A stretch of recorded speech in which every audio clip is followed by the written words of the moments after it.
So today we're going to look at the A theme in Beethoven's First Symphony. We've already talked about his incredible opening and how he used a secondary dominant in the subdominant region, breaking with all of the norms. To that 4, to make us think that the story is going to be told in the map of F. This is a bold move, and it speaks volumes about both how original and defiant Beethoven was. You can click on the iCard right there if you want to watch that video.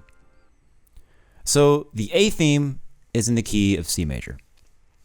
So let's set the map to the key of C and set the level at basic diatonic just to start. As we've mentioned ad nauseam, this map shows the 3 regions in tonal harmony. The tonic, our home, the subdominant, shown as the mountain region, and the dominant, represented by a boat on a rough sea.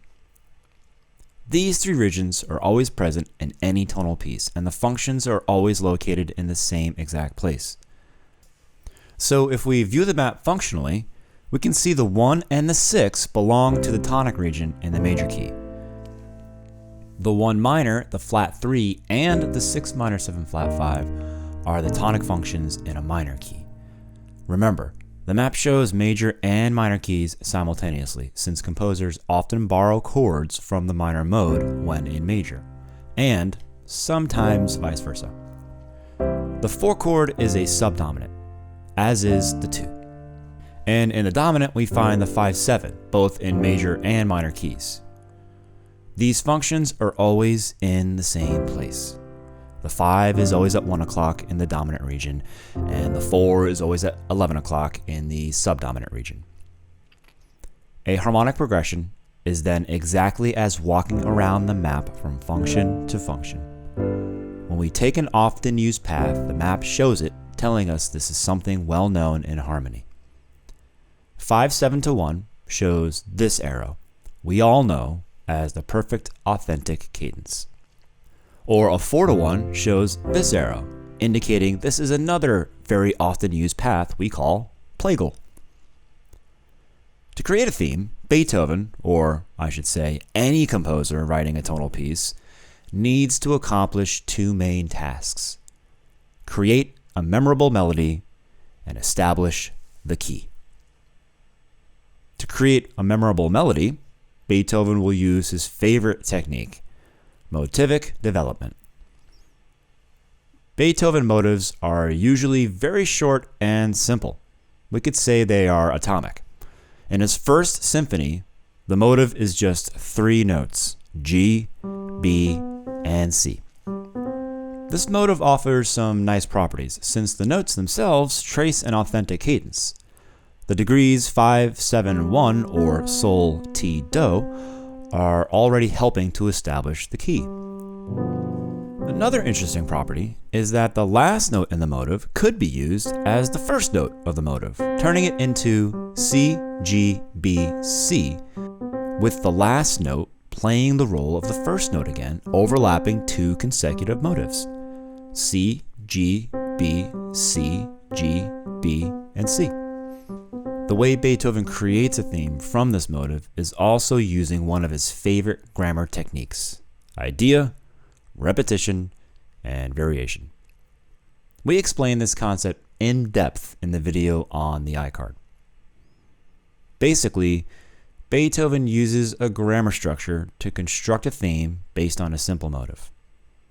The theme is built by loosely or literally repeating the motive 1 time and then introducing a variation of the motive with a conclusive extension. We call this grammatical structure the Trinity, made out of 3 parts. In this theme, the idea is the motive, G, B, C. Again, the last C could be interpreted as the first note in the motive, C, G, B, C. It's worth noting that music offers this property that allows us to overlap words, where the end of a word may be used as the beginning of the next word. Listen to the first development of the motive.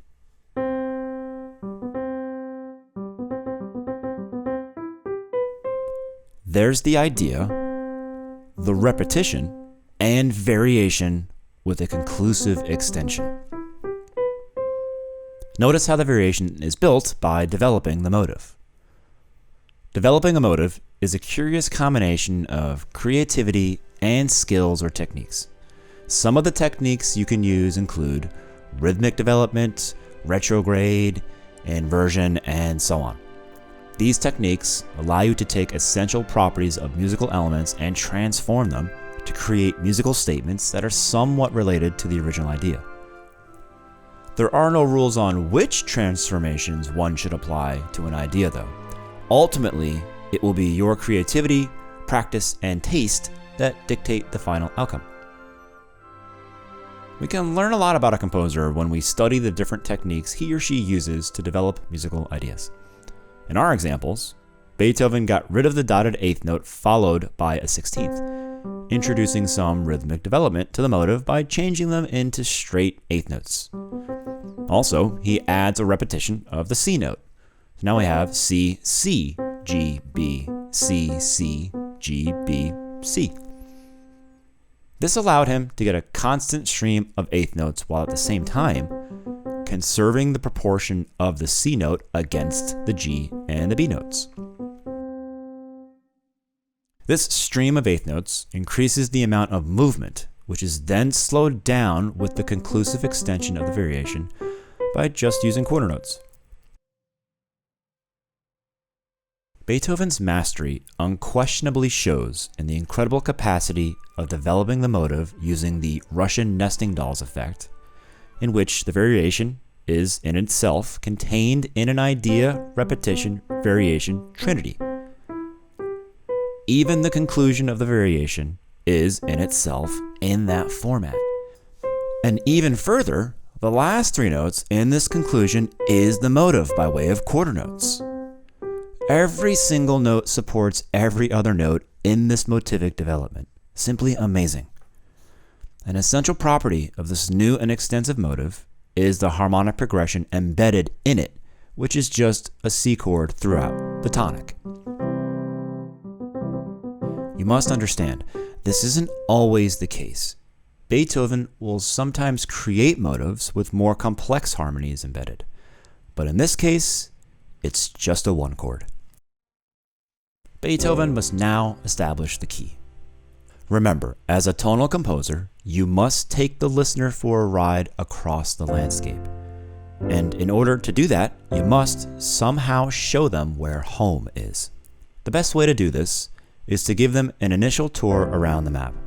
Just imagine telling them, so here's your home, and this is the mountain region, and there's the rough sea. This setup is essential. Only after the listener understands this landscape can you begin to tell your story. Your theme is the character. So now that Beethoven has extended the motive, the protagonist of our story, he simply takes it for a ride across the map, and you, as the listener, in some way become this character and experience the story firsthand throughout the music. And interestingly enough, the three regions of the map are themselves a trinity. And Beethoven uses this property to create an even bigger Russian doll to develop the new extended motive into an even more complex idea, repetition, variation theme we call Theme A. How does Beethoven take you around the map then? Very simple. He uses the most often used traveled roads in the landscape. 1, 2, 5, 7, 1. Basically, he says, here's the tonic, this is the subdominant, and this is the dominant. And now we're back to the tonic. A beautiful way of seeing this is imagining the motive as your character. The character feels at home here. Then he travels to the mountain region, the subdominant, and this is how he feels here. Then he goes to the dominant region, and this is the end result. He then returns home, not without taking a final look at the entire landscape. Alright, so how does Beethoven achieve this with music? The first step is to use a technique